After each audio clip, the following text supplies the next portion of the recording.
I have multiple personalities. Okay, that sounded worse than I meant it to. I mean the very normal kind, where I can walk into different rooms and somehow become a slightly different person. There is a Wake Me. Wake Me has her life together. At least that's the impression she gives. She answers questions confidently. She remembers things. She uses professional words. People ask her things. People trust her. Honestly, Wake Me has created expectations for the rest of us. Then she goes home, and Home Me takes over.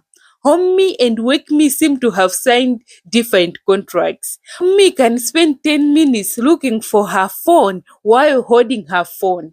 Home Me opens the fridge, looks inside, closes it, and comes back later as if the fridge has had time to update its inventory. Home Me says, I'm just going to rest for 5 minutes, which has never been true, not once. Then there is a Friend Me. Friend Me says, I won't take long. Another statement with a terrible reputation because somehow 10 minutes becomes 3 hours.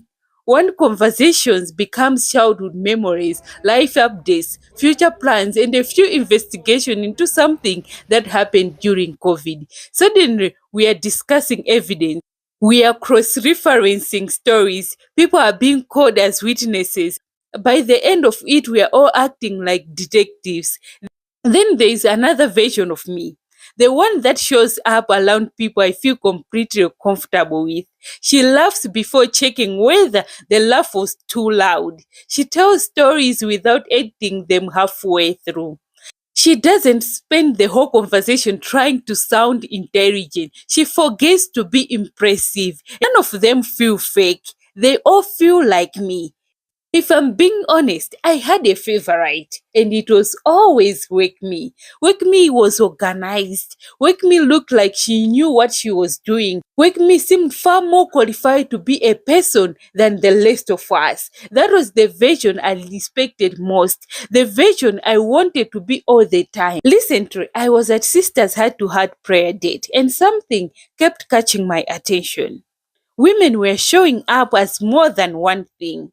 A woman could be leading a prayer one moment and talking honestly about something she was struggling with the next. She could be encouraging someone else and admitting she needed encouragement too. She could be laughing one minute and wiping away tears the next. Nobody seemed worried about looking perfectly put together, which was refreshing because keeping up with a perfect image sounds exhausting.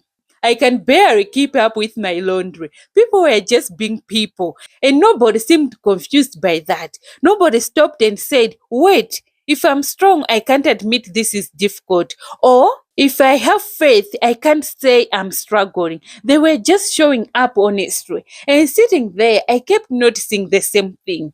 I think that's where I was getting wrong. I kept treating some versions of myself like they belonged, and other version like they needed fixing. The organized version belonged. The confident version belonged. The version with answers belonged. But the tired version, the uncertain version, and the version that needed help, those felt like problems to solve. But watching those women, I started seeing something different. Nobody was trying to be one thing. Nobody was trying to be strong every second. Nobody was trying to have all the answers. They were just whole. And I have noticed different people pull different things out of me. There are people who make me think carefully before every sentence. I suddenly become aware of how I sound, how I look. It's like every sentence is being graded. And then there are people who make me forget all of that. I laugh more, I talk more, and start stories without knowing how they will end. A risky strategy, but somehow it keeps working. I stopped managing myself so much. And I think that's why certain friendships feel different. Certain communities feel different. Certain conversations feel different. They make it easier to stop performing, easier to stop managing every word, and easier to just be a person. That's what stayed with me from that. Not that everyone was strong. I expected that. What stayed with me was watching people be honest without feeling like they had failed. They didn't have to choose between being capable and being vulnerable. They could be both. I started this video by saying I have multiple personalities. I don't. I just have different parts of me that show up in different places. Some days I have answers. Some day I lose my phone while holding it. Apparently, both versions are me. Some days I'm encouraging someone else. Some days I need encouragement. Some days I feel strong, and some days I don't. Apparently, those versions belong to. And becoming ourselves has less to do with choosing the best versions and getting rid of the rest, and more to do with making peace with the facts that they are all part of us.